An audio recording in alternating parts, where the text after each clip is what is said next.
Hello and thanks for joining me again today. I'm going to talk a little bit about this free sample of paper that I've been sent. I often get things through the post from Great Art, quite a lot of junk mail, and I have to be honest, I was just about to throw this one into the recycling bin when I noticed that it had got this free sample of paper inside.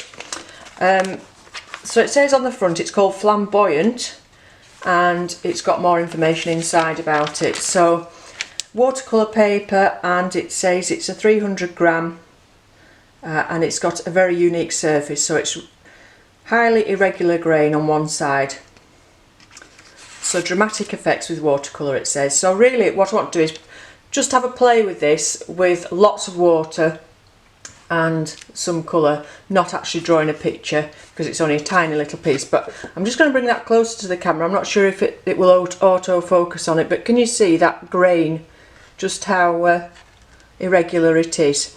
So we'll just give that a go.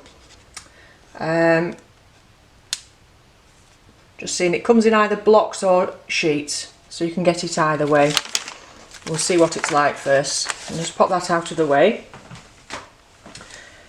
So to really test it out, I need to give it some plenty of water. So we'll tape it onto the board so that we can put plenty of water on it.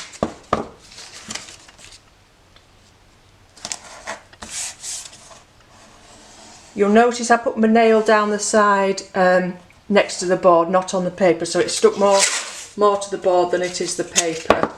That makes your tape easier to get off the paper, so you're not ripping the paper. So just lightly along the paper and then get your nail and go down the edge of the board.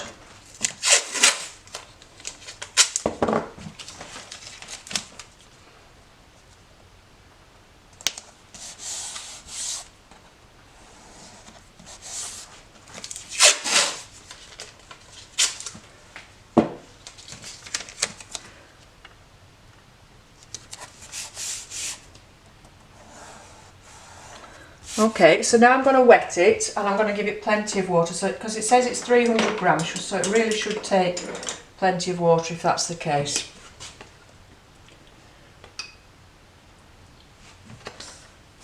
And it did feel a very thick paper when I held it. I'm not sure, but you should be able to see on the camera just all these, it actually refers to it in the book as lunar-like, and you can tell why it's very pitted.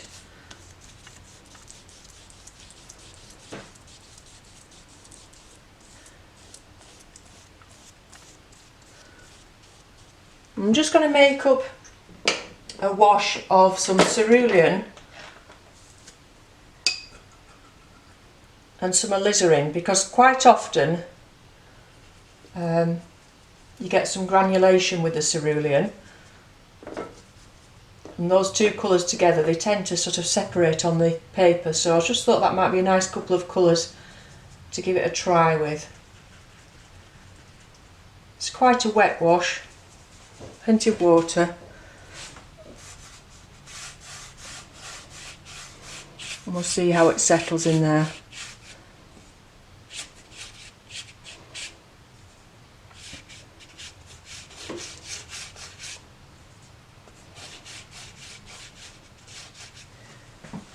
Very pretty actually, isn't it? You can see how you could get some really nice effects with that. So we'll just try some more colours. You can see how the pinks, I'm hoping the camera's going to pick this up, but I'll do some close-ups of it afterwards. You can see the pink separating there from the blue into those crevices.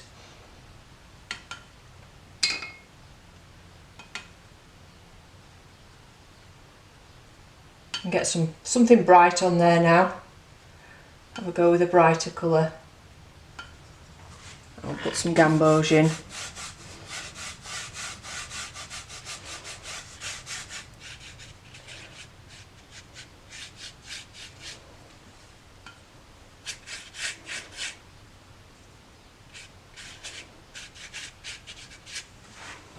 Very pretty. The one thing you'll notice is because of the grooves, although the paper is very wet, the paint isn't moving out too much into each other, because obviously it's hitting a groove and it's staying in there. So I'm going to now get a bit more of the cerulean and the alizarin and make a thicker mix and add it into what we've already got there. So it did say in it it was suitable for painting wet in wet, and when you are painting wet in wet, always make your second mix a lot thicker than your first, so you've got more paint pigment and less water. So we'll just add that. And again, it is moving out, but it soon sort of slows down because it's going into all those grooves.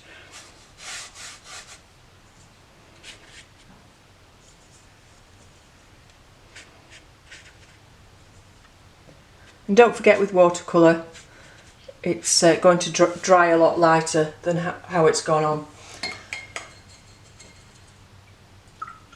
I think just to make it a little bit brighter, we'll pop some of the alizarin in on its own as well.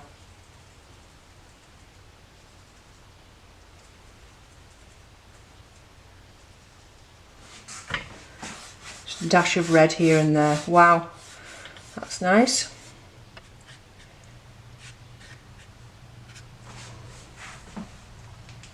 Again, it's going out, but then it's stopping when it hits those grooves.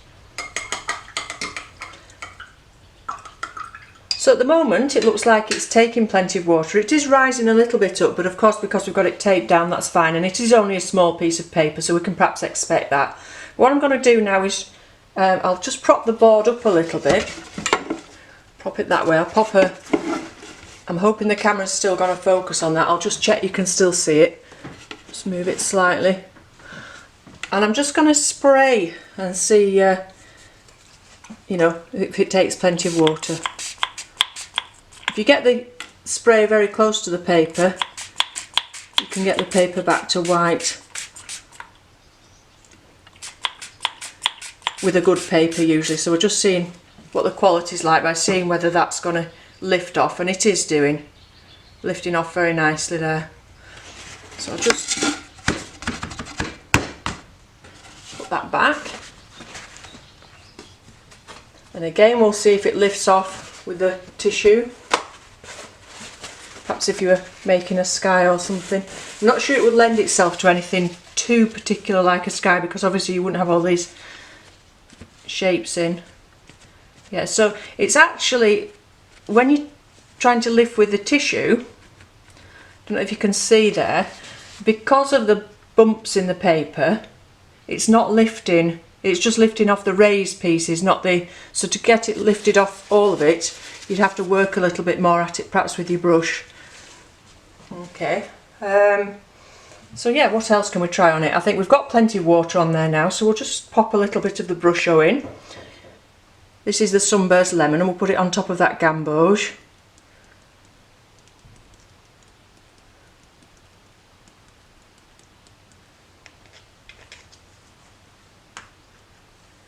And some of the turquoise.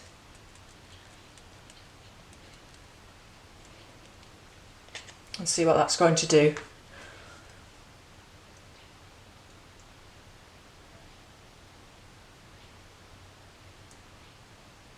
So you can see it's starting to move out into the wet paper, but again it's going to hopefully settle in those little hollows. So here the Sunburst Lemon isn't moving out perhaps as much as it would do on a nice smooth paper. I usually use the Brush-O on a very smooth surface, so it's interesting to see it on this. I think I'll just give it a little bit more water, especially up here, and see if we can get it to move slightly more. Perhaps just...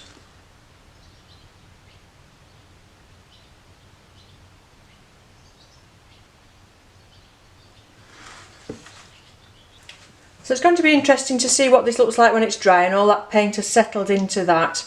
But I'll take some close-up pictures of it now to show you. I think it looks rather pretty. I love the way that this is separated and the pinks have come out. And it's, yeah, very interesting. I don't think, it's not going to be something you're going to be able to use for a fine detail painting or a detailed drawing because of all those ridges.